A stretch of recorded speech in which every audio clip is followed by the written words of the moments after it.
시작.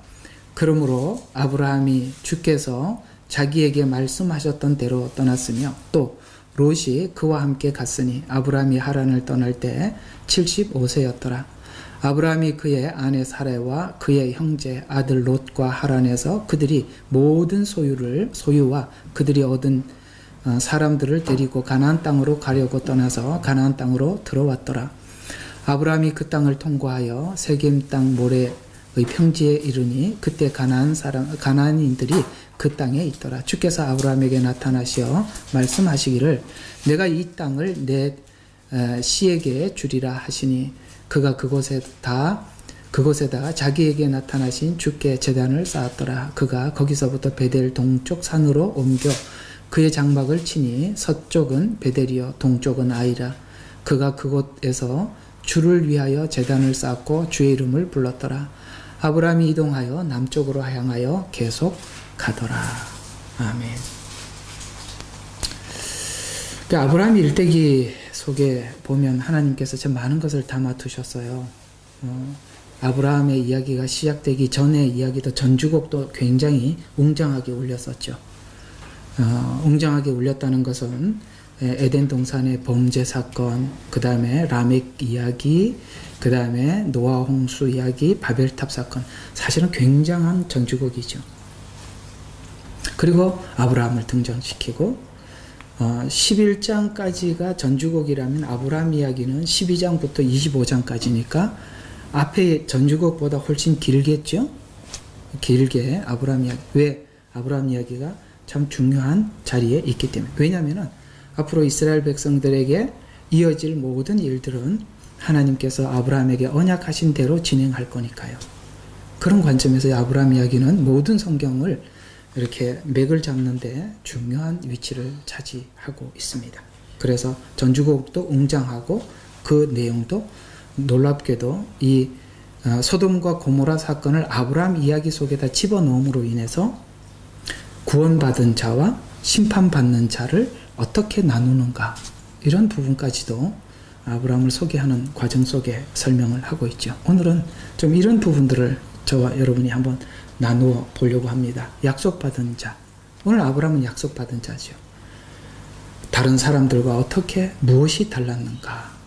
우리는 그리스도인이라고 세상 속에 살아가고 있고, 그리스도인으로 세상 속에 살아가면서 우리 그리스도인으로서 세상 사람들 가운데 어떤 정체성을 보일 것이며, 그리스도인들은 세상 사람들과 무엇에서 어떻게 다른가, 이런 부분들을 한번 생각해 보려고 합니다. 아마 여러분들이 고민을 했을 법한 고민이라고 생각합니다. 나는 그리스도인인데 세상 사람들과 무엇에서 어떻게 달라야만 하는 것인가, 아브라함은 어떻게 살았었는가, 이런 부분들을 저와 여러분이 한번 생각해 보도록 합시다. 한번 잠깐 본문을 한번 관찰하고 지나가는 게 좋겠네요.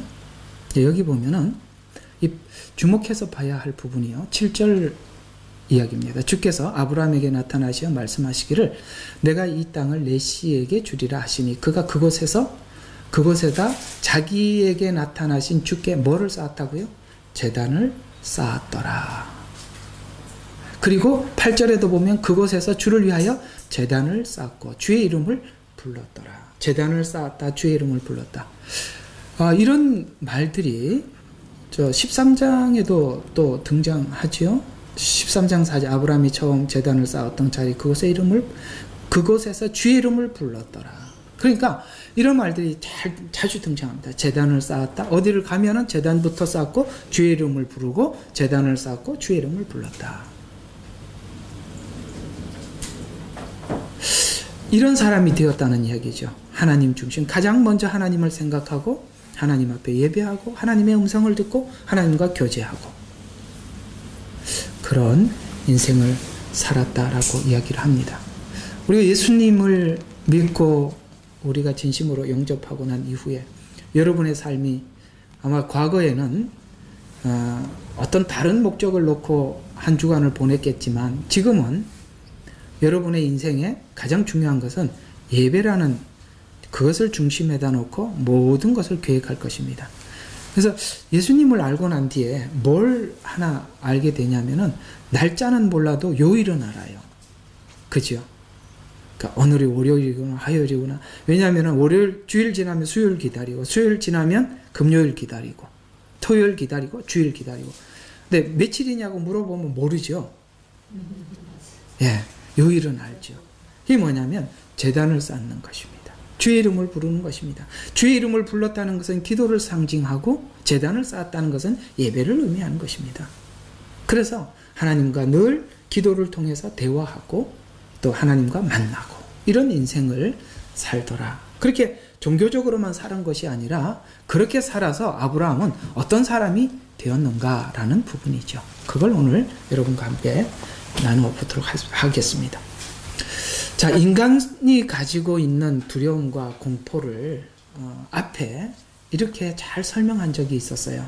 자, 인간이 가지고 있는 두려움과 공포는 먹는 날에는 죽으리라는 하나님의 선언이지요. 하나님의 선언은 결코 누구도 변개할 수 없잖아요.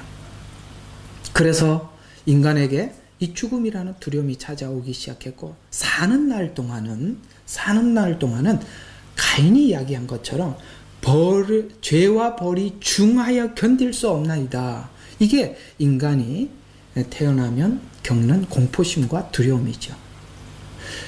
이것이 실제적으로 그 인간의 삶 속에 드러난 부분들이 하나님의 직접적인 심판 혹은 죽었더라 이런 단어들이죠. 그 죽음뿐만 아니라 심판을, 죄에 대해서 하나님이 넘어가지 않고 심판하시는 것을 홍수를 통해서 실제 경험을 했죠. 이런 공포와 두려움이 인간에게 몰려오기 시작하자 인간들은 이 두려움과 공포를 극복하기 위한 노력을 하지요. 그것이 바로 바벨탑 사건입니다. 성을 쌓는 동기가 바로 두려움과 공포였고, 그래서 인간은 이 스스로 자기의 그런 두려움과 공포를 떠나서 안전지대를 만들어서 하나님의 심판에서 떠나 독립하려고 했지요. 그러나 인간의 한계와 죄와 벌의 중함을 그렇게 경험한 것이. 그러나 이 문제를 해결할 방법은 사실은 인간에게 전혀 없었다라고 성경은 이야기하면서 하나님께서 이 두려움과 공포로부터 인간을 건져 구원할 수 있는 하나님의 개입, 그것이 바로 아브라함의 선택에서부터 시작됩니다. 그래서 창세기 12장부터는 하나님께서 아브라함을 선택하셔서 불러낸 적은 믿음을 가졌던 아브라함을 점점 그의 인도함을 받으며 믿음이 생기고 믿음을 주셔서, 그리고 결국은 하나님의 사람으로 이끌어가는 구원의 과정들을 설명하기 위해 아브라함을 하나님께서 등장시켜 우리에게 설명해 들어가고 있지요. 그래서 아브라함이 결국은 하나님께 부름을 받아서 이렇게 하나님의 인도함을 받으면서 살아가는 그 삶에, 일단은 아브라함에게는 하나님의 복된 약속이 그 가슴속에, 마음속에 선명하게 새겨져 있었어요. 하나님의 약속이 새겨져 있다. 여러분들이 예수 그리스도 안에서 하나님께서 주시는 말씀 안에서 여러분 속에 선명하게 새겨진 하나님의 언약이 무엇일까요? 예수 그리스도를 믿는 자, 하나님께서 영원한 생명을 주시겠다는 이 약속.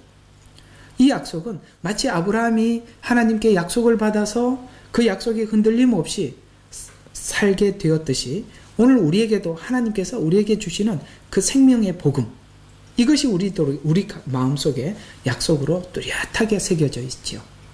그래서 그 하나님의 인도함을 받아서 하나님의 그 약속의 땅으로 다니는 곳곳마다 하나님께 단을 쌓고 예배를 드렸다라고 생애를 묘사하고 있는데, 하나님께서 약속하신 반응으로 아브라함에게는 예배와 찬송을 하나님이 받아내신, 그러니까 주의 이름을 불렀다라는 말은 기도도 되고 찬양도 되는 거거든요. 그래서 하나님 앞에 예배를 한다, 그 다음에 찬양을 드리고 기도를 한다는 것은 그 하나님과의 밀접한 관계를 설명하기도 하면서도, 예배를 한다는 것은 오직 내 삶의 경배의 대상은 하나님이십니다 라는 표현을 모든 곳에서 아브라함은 하게 되지요. 그래서 아브라함에 대하여 소개받을 때도 우리가 이게 아브라함을 쭉 소개를 받으면서, 야, 나도 이게 아브라함처럼 이렇게 나타나셔서 이렇게 믿음을 주시고 약속하시고 이렇게 인도하시면 좋지 않을까라고 생각하는데 그 부분에 대해서 한번 다뤄야 될 거. 이건 그러다 보면 아브라함의 한 사람의 이야기로 끝나버리니까 하나님은 오늘 우리를 아브라함처럼 불러내셔서 아브라함처럼 인도하고 계시는데 여러분 갈대아 우리에 있었던 아브라함을 부르듯이 하나님이 이렇게 나와라 그러면서 이끌어가고 좀 세세히 말하고 그러지는 않은 것 같아 보이지요. 여러분 개인에게는 아무도 대답 안 할 줄 알고 있었습니다. 그런데 하나님이 우리에게 말씀하시는 방식이 달라요. 어떻게 다르냐면 한번 봅시다. 믿음의 사람, 그러니까 아브라함이라는 한 인물을 통해서 샘플, 모델로 삼아서 이렇게 건져내어서 이렇게 인도하여 이렇게 믿음을 주시고 결국에는 이삭을 드린 사건들이 절정에 이르는데 이렇게 하나님이 인도하시듯이 아브라함을 인도하시듯이 우리 저번 주에 얘기하던 아브라함이 가는 길, 아브라함이 갔던 방향이 우리가 같다고 말씀하신 것처럼 아브라함이라는 한 인물을 택하셔서 하나님께서 그를 인도하시는 것 같이 우리도 이렇게 인도하시겠다라고 아브라함을 하나의 모델로 세워서 우리에게 말씀하고 있다는 것이에요. 직접 말씀하시기보다 오늘 이 아브라함을 이렇게 쭉 공부를 하면서 우리가 어떤 방향으로 어떻게 이럴 때는 이렇게 저럴 때는 저렇게 인도하시는 거예요. 아브라함 한 사람뿐만 아니라 아브라함은 이스라엘의 시조죠. 아브라함은 이스라엘의 시조죠. 그렇죠? 그래서 처음에는 창세기에서는 한 인물을 중심으로 하지만 아브라함을 중심으로 해서 이스라엘은 한 민족을 하나님께서 택하셔서 이스라엘 백성들의 그 전 역사, 그게 구약 성경이겠죠? 그 역사를 통해서 하나님이 하나님의 사람들을 이렇게 이끌어 가시고 계신다라고 우리에게 설명해 가고 있는 것이죠. 그래서 믿음의 사람들의 삶을 통해서 하나님의 일하심과 약속이 어떻게 완성되어 가는가를 소개하고자 하는 것이 목적이지 아브라함은 너희들과 다른 특별한 자라는 것을 소개하려고 하는 것은 아니에요.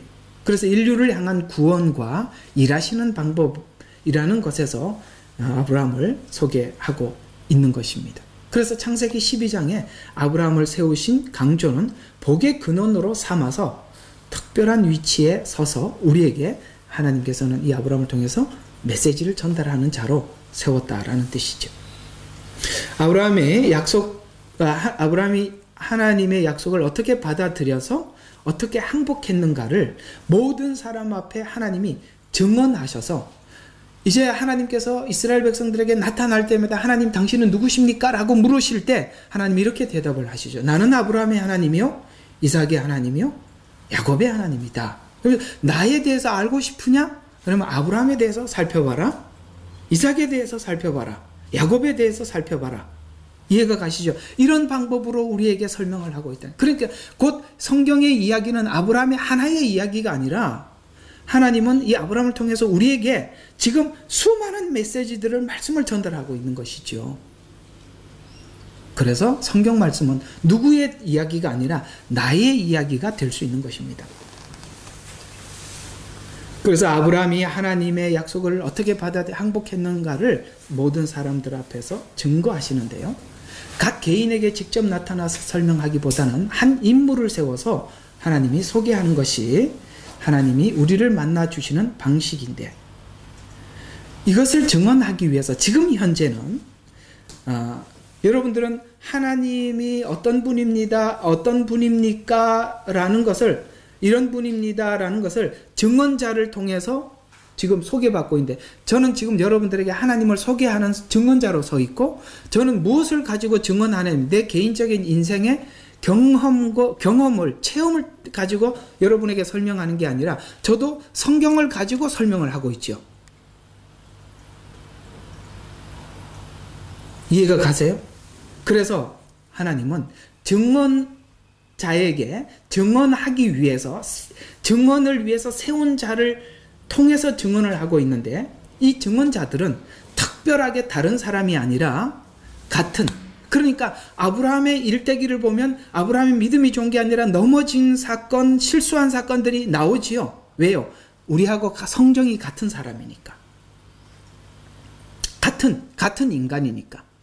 우리도 아마 이 상황에 있었더라면 가나안 땅에 들어와서 당연히 먹을 것이 없으면 애굽으로 내려갔겠죠. 특별하지 않다 인 거예요. 우리 인간이 가지는 감정과 느낌과 상황, 그런 것들은 같다 이 말이에요. 그럼에도 불구하고 하나님이 그 상황에서 하나님이 약속한 아브라함을 어떻게 애굽에서 건져냈으며 어떻게 그에게 이삭을 결정적으로 주었고, 그 아브라함의 자유의지, 인간이 가지고 있는 이 자유의지로 하나님을 결국은 이삭을 드리는 데까지 항복한 아브라함을 우리에게 설명함으로써, 그걸 성경을 통해서 여러분에게 직접 설명하기도 하고, 이렇게 설교자를 세워서 설명하기도 하고, 그렇게 해서 증언해 나가시는 것이죠.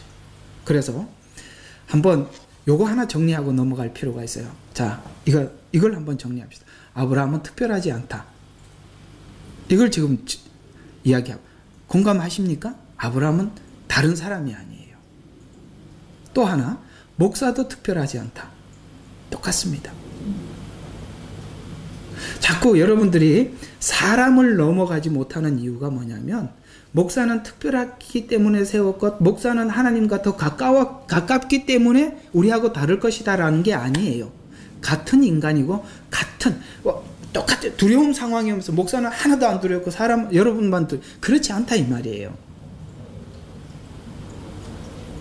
그런데 그런 상황들을 말씀을 통해서 넘어가 본 경험, 혹시 실수한 경험을 통해서 하나님의 믿음의 플러스가 되었을 때, 저는 이렇게 돼서 실패했지만 하나님께서 이렇게 은혜를 주셔서 그 과정을 넘어왔습니다. 이런 증언을 통해서 혹시 넘어진 자들과 실수하고 믿음이 부족한 자들에게 하나님을 더더욱 의존하고 붙잡을 수 있는 힘을, 은혜를 여러분에게 주기 위해서 세운 거예요. 그래서 오늘 성경에는 사람들이 잘한 이야기만 적은 게 아니라 대부분 미끄러진 사건, 실수한 사건, 믿음에 부족한 사건들도 정말 입에 담을 수 없는 이런 상황들도 담아서 우리에게 설명함으로써 우리 성도들이 모두가 그런 형편에 있다 할지라도 하나님께서 여전히 그 상황 속에서 관계를 끊어버리는 것이 아니라 하나님께서 여전히 손을 내밀어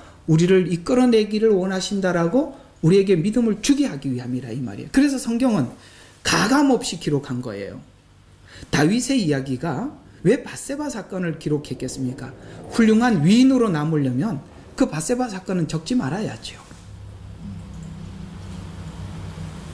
그래서 아브라함은 특별하지 않다. 이스라엘도 특별하지 않다. 따라서 목사도 특별하지 않다. 요거 정리하고 넘어가요. 그러니 저보고 이렇게 시험 들지 마시기 바랍니다. 울타리를 쳐놨나? 그래서 개개인을 직접 만나는 방법보다는 이런 성경이라는 한 인물을 통해서 이런 방법으로 우리를 납득시키는 방법을 동원해요. 왜? 우리에게 자유의지가 있기 때문에 납득을 시키죠. 그래서 매주 설교를 성경의 텍스트와 현재를 비교하는 방식으로 설교를 하게 하는 것이죠. 하나님을 믿는 자들의 삶의 원리와 목적을 설정해놓고 이끌어 가시는 방식을 설명하고 있는데, 아브라함은 이 부르심을 성실히 수행하고 있다는 증거를 기록하고 있어요. 물론 여러 번 넘어졌지만, 넘어져서 하나님이 붙잡고 난 뒤에 그는 다시 하나님 앞에 믿음을 가지고 일어서고 하나님을 확인하고 더더욱 더 어려운 시험의 단계 속에서도 그는 이제 또 극복하고 그렇게 성숙해져 가서 결국은 그가 마지막 인생을 어떻게 살았는가, 그리스도 안에 약속을 받은 자가 결코 마지막에 어떤 평을 받았는가, 이 부분을 성경은 아브라함의 일대기 속에서 이렇게 표현하고 있어요. 창세기 23장 1절과 6절입니다. 보시면 이렇게 나와 있어요. 사라가 127세가 되었는데 이것은 사라의 연수였더라. 사라가 가나안 땅 헤브론 즉 기랏 아르바에서 죽으니 아브라함이 사라를 위하여 울며 애곡하더라. 아브라함이 그 시체 앞에서 일어서서 헷의 아들들에게 일러 말하기를, 자, 거기 있는 사람들에게 이렇게 말을 했어요.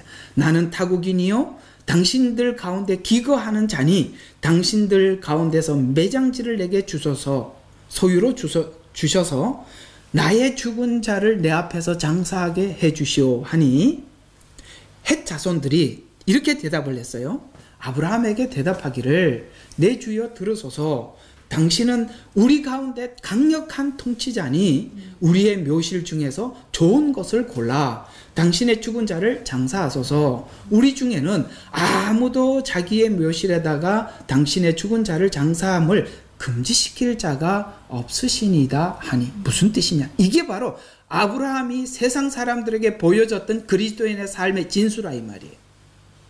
이게 무슨 뜻이냐면 아브라함은 분명히 자기가 어떤 사람으로 이 땅에 살고 있는 자기 정체성을 분명하게 밝힙니다. 뭐냐면 나는 나그네다.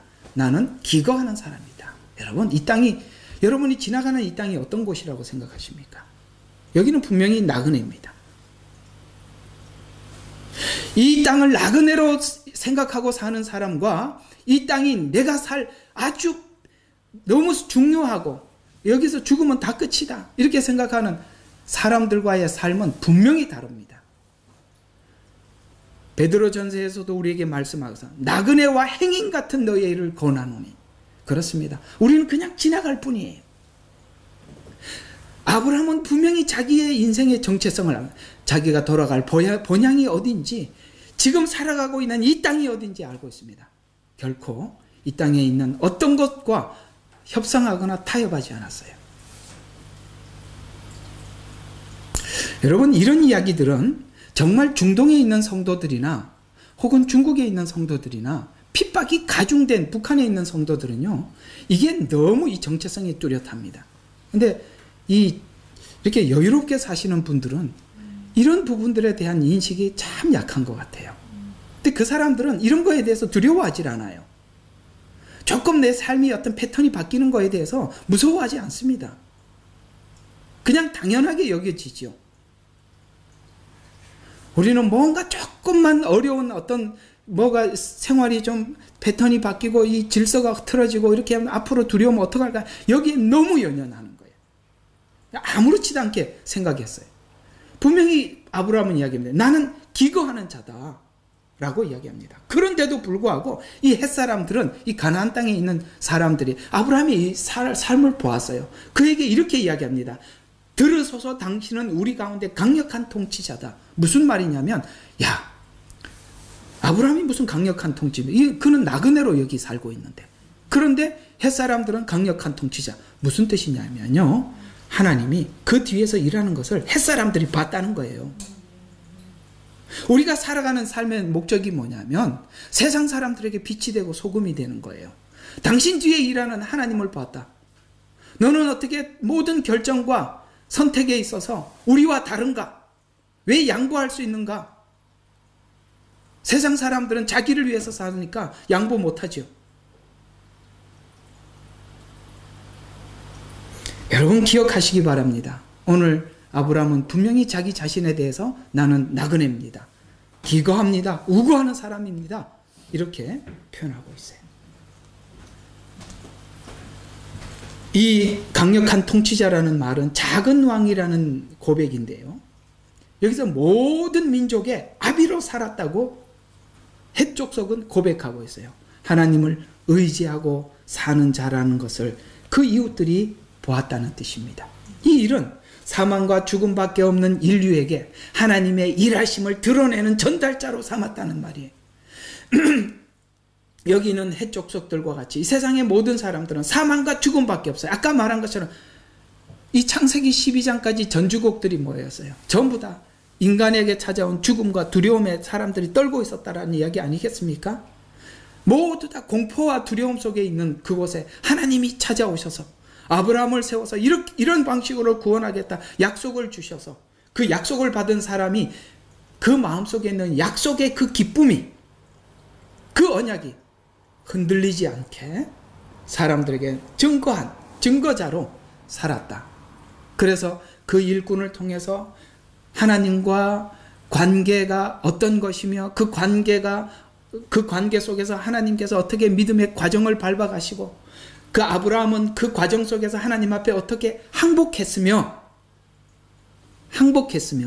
또 하나님 한 분만으로 아브라함이 어떻게 만족했으며 그가 가지고 있는 믿음이 무엇인가를 분명하게 그들과 선명하게 다른 사람으로 증언받을 사람들 앞에 들어가 살게 하여 하나님 없이 사는 인생과 무엇이 다른지, 또 하나님은 하나님의 어떠하심을 증거하는 일을 지금까지 증거하는 그런 방식으로 아브라함을 세워주셨다라는 것이죠. 이 일을 하나님께서는 바벨탑 이후에 사람들이 흩어져서 하나님 존재에 대한 의식을 점점 세대가 지나가면서 잊어버리게 되자 구약에 아브라함을 세우고 이스라엘을 통해 세워서 증언했고, 지금은 교회를 통해서 증언하고 계시죠. 그래서 교회란 구원받기 위해서 부름을 받았지만 나아가서 증언하기 위해서 부름을 받은 무리들이라는 뜻이에요. 그래서 구원받은 사람들의 아브라함이 그런 인생을 살아서 햇사람들에게 칭찬을 받고 당신은 통치자입니다 라는 이야기를 들은 것 같이, 신약 성경에 보면은 성령이 강림하고 사람들이 교회에 모여들어 신앙생활을 이렇게 그 구원받고 하나님의 약속을 받은 사람들의 구원받은 사람들의 생활을 이렇게 짤막하게 소개를 하고 있는데요. 사도행전 2장 43절과 47절에 보면 이 모든 사람에게 두려움이 임하였으니 사도들을 통하여 많은 이적들과 표적들이 행하여지더라.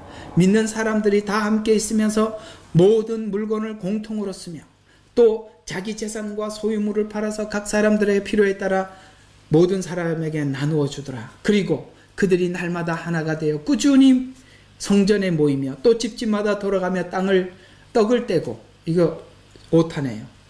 자, 즐거움과 순전한 마음으로 음식을 먹으며 하나님을 찬미하고 또 모든 사람에게 칭찬을 받더라. 주께서 구원받는 사람들을 그 교회에 날마다 더해 주시며, 무슨 말이냐면 모두가 필요에 따라서 나누어 욕심을 따라 살지 않았다는 말을, 자기가 자기를 지키기 위해서 남을 해쳐 자기를 지키지 않았다는 말로 강조하고 있어요. 아니, 말을 하고 나니까 너무 복잡하게 적어놨네요. 남의 것을 뺏지 않고 내 것을 나누어 주면서 살았다 이 말입니다. 왜? 그럴 필요가 없더라. 그걸 알게 됐다. 반대의 사람들이 있었어요. 그 앞에 있던 바벨탑, 그 바로 앞에 있는 바벨탑, 전혀 다른 사람들이에요. 바벨탑을 쌓은 사람들은 자기를 지키기 위해서 남을 동원하죠. 자신의 안전을 보장하기 위해서 산 인생들과 대조한 것 같이 아브라함은 그 앞에 있는 바벨탑에 있었던 그 사람들과 니므롯, 그런 사람들과 전혀 다른 아브라함의 일생과 초대교회 성도들에게 나타난 반응은 동일하더라 이 말이에요. 무슨 뜻일까요?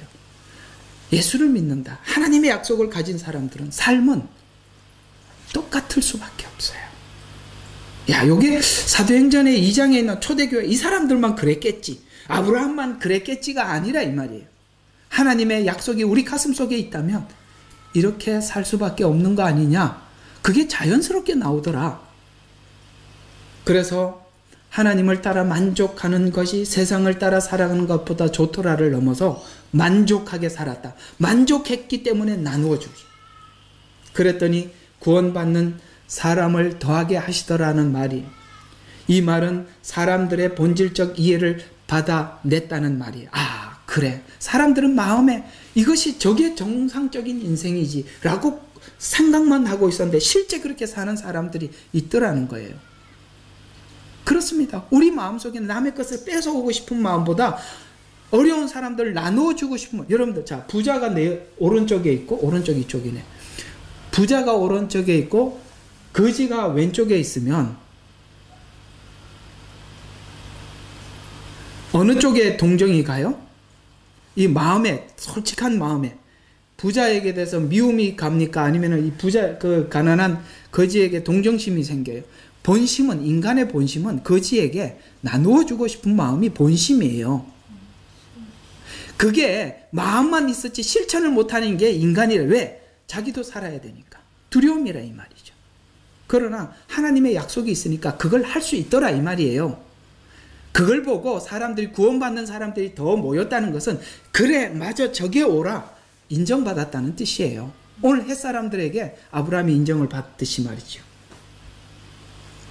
그래서 모두가 처해져 있는 동일한 상황 속에서도 다르더라, 다른 판단을 하더라, 다른 결정을 하는 자라는 증언을 타인에게 나눠주고 서로 기뻐하는 인간 본질적 기쁨과 행복을 가진 자로서 삶을 살아내도록 아브라함같이 부름받은 교회가 책임을 지고 있다는 것이죠.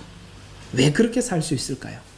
죽었다가 살아난 자였음을 아는 자로, 내가 죽었다가 살아났다는 자, 우리는 세상에 죽었다가 살아난 자들이에요. 그런 인생을 살라는 말이에요. 하나님이 없다 살아난 하나님의 형상을 회복한 자의 삶을 사는 자로서 동일한 상황에서 세상 사람들이 판단하고 결정하는 순간에 그때 세상 사람들과 다른 가치를 가진 자로 사는 것을 증명해내는, 그래서 사도행전 2장 46절에 보면 하나가 되어, 그래서 그들이 이렇게 하나가 되어 다른 가치, 올바른 가치, 하나님의 형상을 회복한 가치를 가진 자가 되어 대조하면 바벨탑을 쌓는 사람들이 또 하나가 됐었었죠. 이 하나는 서로 다른 하나더라 이 말이에요.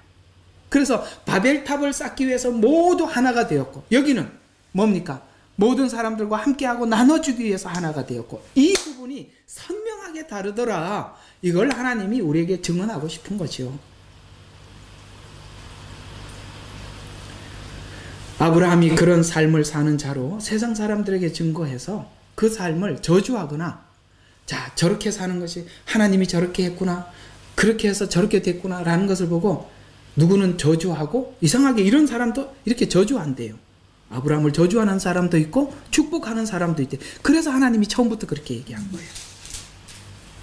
우리 뒤에 일하는 하나님을 보고 야, 하나님이 계시는구나, 저기 오라, 이렇게 축복하는 사람들이 있고 저주하는 사람들이 있더라는 것이죠. 그래서 삶을 살아서 증언해서 하나님의 축복의 근원을 삼으셨다. 이 고백이 신약에서는 마태복음 16장 16절에 이렇게 표현하고 있어요. 우리가 가지고 있는 하나님의 약속, 우리가 딱 붙잡은 거 흔들릴 수 없는 분명한 약속, 그게 뭘까요?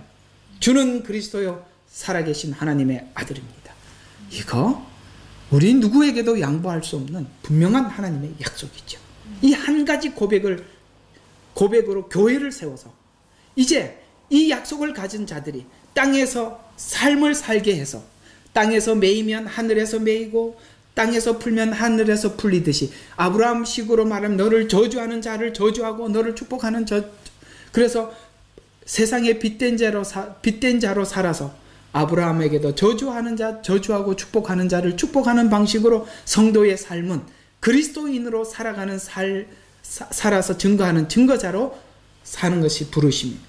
그래서 여러분들이 가장 분명한 사명을 감당하는 형식은 여러분이 그리스도인으로 하나님 앞에 세상 가운데 선명하게 표현하면서 사는 겁니다. 그게 가장 분명한 전도예요. 신앙의 고백대로 사는 삶, 이 고백의 내용과 같이 죽으시고 부활하셔서 예수 그리스도 안에서 구체화된 것을 우리가 모두 보고 확인하고 믿게 되었죠.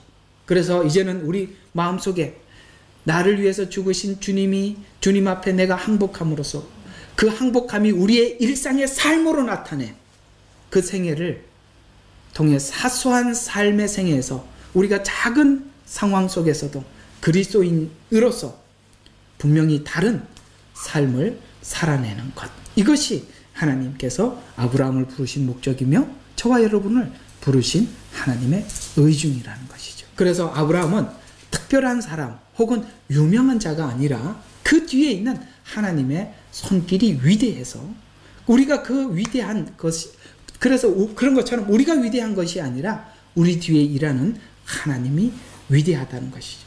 그래서 아브라함이 소유한 것은 사실은 그때 아브라함 일생의 모든 민족의 아비가 되, 무슨 민족의 아비예요?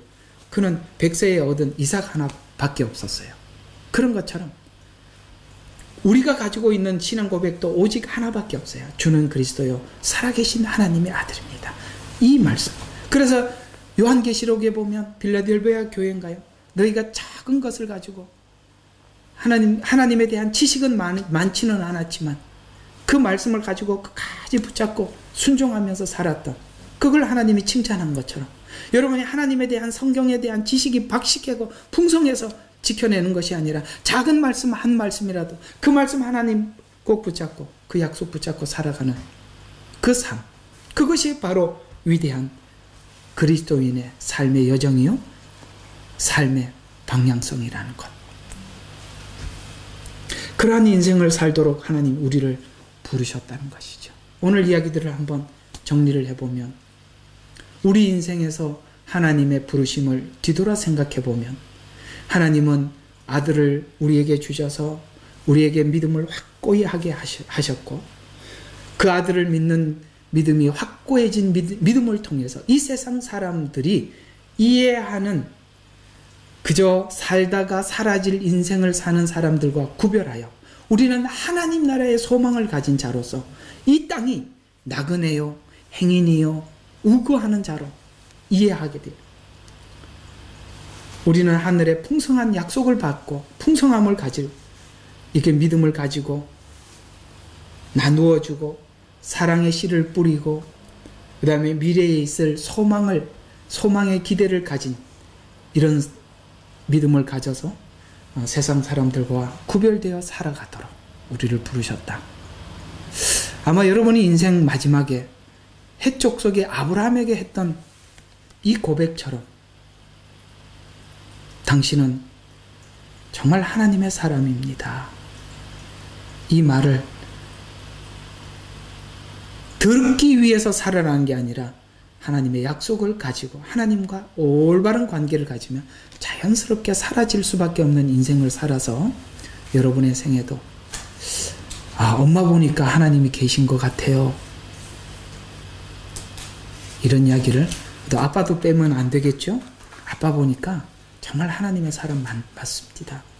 이런 이야기를 드러내고 여러분 주변에 있는 사람들 중에서도 저 사람은 진짜 그리스도인이야. 그런 이야기를 듣기를 바랍니다. 하나 간증 하나 하고 넘어가. 이거 어떤 6.25 때 있었던 간증. 괴뢰군이 예배 시간에 들어와서 따발총을 쏘면서 예배하는 사람들에게 이야기를 했습니다.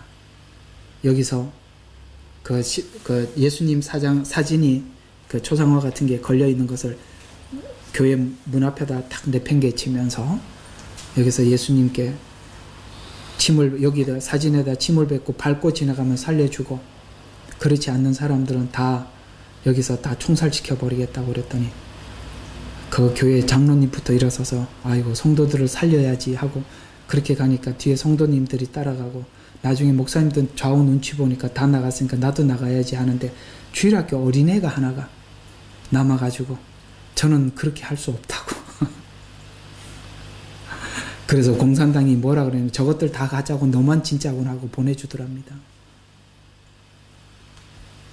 누가 알겠어요? 기도하겠습니다. 좀 꺼주세요. 살아계시고 역사하시는 아버지 하나님 감사합니다. 오늘 이 햇사람들 앞에